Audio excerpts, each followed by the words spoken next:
we have to make sure that if you have a lease, you agree to pay, you pay. And we have to say to landlords, you have to have safe and affordable housing. You get, and that's the promise, that's the compact between landlord and tenant, and we have to get that balance back. And we think that the Rental Act will help us get there. Now, there are some other parts of the growth agenda that we worked on steadfastly, and we're going to be reintroducing those. So we're going to invite you, so stay tuned. We're going to have a standalone Tuesday. You know what that means? We're going to introduce standalone bills like the council wants, that's focused on how we grow. And it is true that we have a lot of great things happening in the district, and somehow we have to continue to beat back this notion that we're not good for business in DC. Because in fact, we are good for business. A lot of businesses start and grow here. A lot of developers have gotten their start here and become great businesses. A lot of IT companies are doing great work in Washington, D.C., and so on and so on and so on. So we want to make sure that our laws match our intense focus on being a great place to do business. Now, I won't sugarcoat it. We're going into years that are more lean than past years. And we have a shifting federal landscape, a shifting federal workforce. We have the federal government not doing as much business with federal contractors as they were. So all of us, the government included, have to shift the way we do business and the way we attract new customers.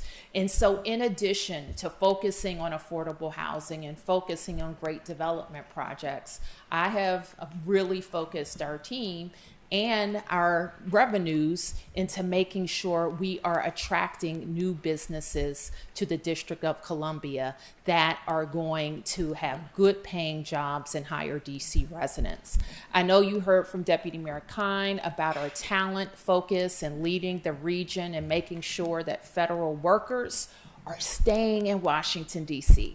The term that I like is we have to make our region sticky. And the way we make it sticky is we have great neighborhoods, we have great schools, parks, restaurants. People don't want to leave Washington. So that's why we have to make sure that they have a good job that will keep them here. So the business development work that we have to do, and what you heard Nina say, is it's everybody's job. It's everybody's job in the region to make sure that we are attracting good employers to our region. It's also our job to make sure we're making good investments with your money. You know what happens when it gets lean? You know this. You're a business and you run a household.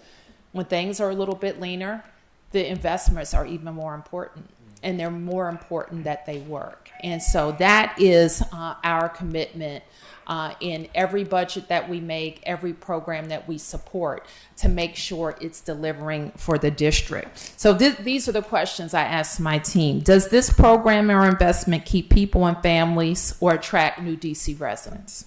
Yes or no? If the answer is no, it does not advance. Does this program or investment create economic activity to fund city for services?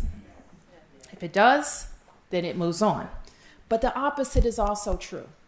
If it doesn't create economic activity, or it doesn't attract new residents, but we like it, does it get funded? Does it advance? The answer is no.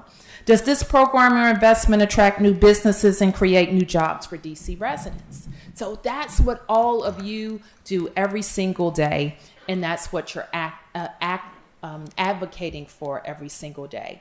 So I want to thank the Chamber for helping us be really focused on our policy environment and making sure that things that we like or things that sound good can't also be counter to what we need to grow our economy, stay competitive, make sure we're sticky.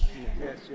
Keeping our residents and businesses and growing right here in the district. Now, as the mayor of the best city in the world, I wanted to be here to remind you that it's also your job to talk about the real DC, the beautiful neighborhoods, the great city services, the amazing schools, the real business people who go to work every single day, building economic growth for the nation's capital. Can I count on you to do that?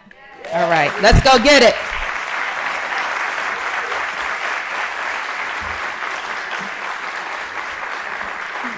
Thank you. Let's give it up for our true champion for economic growth and prosperity, Mayor Bowser.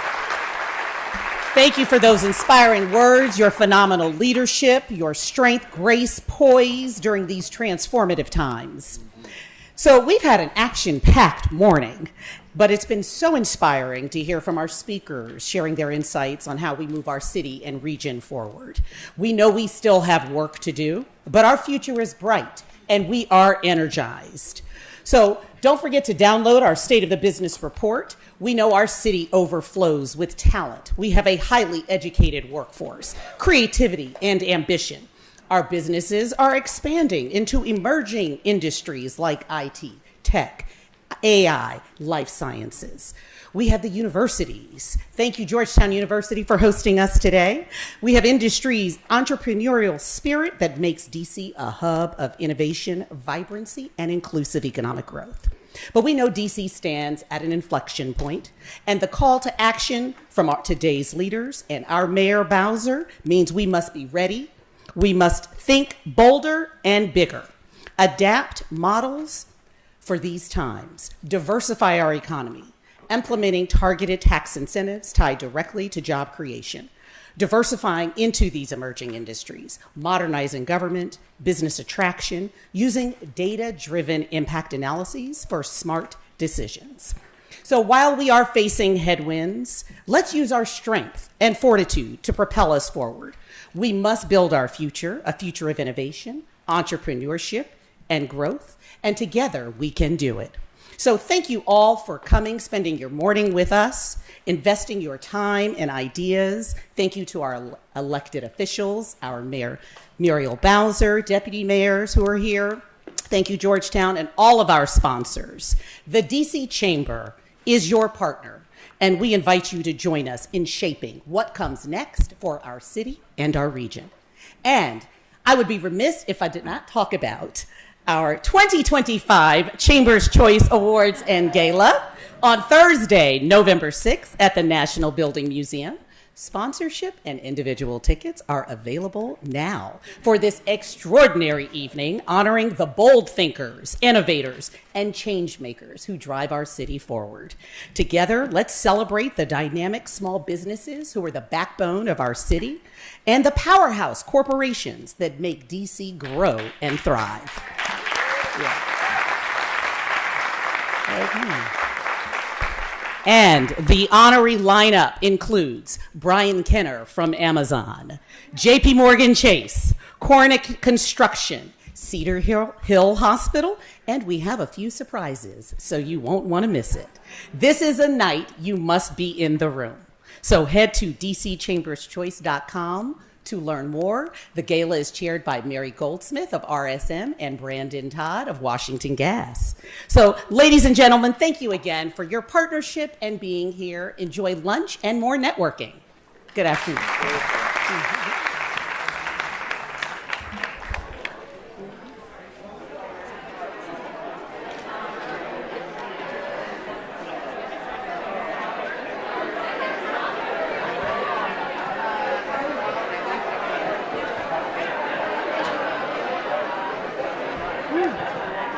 Nothing.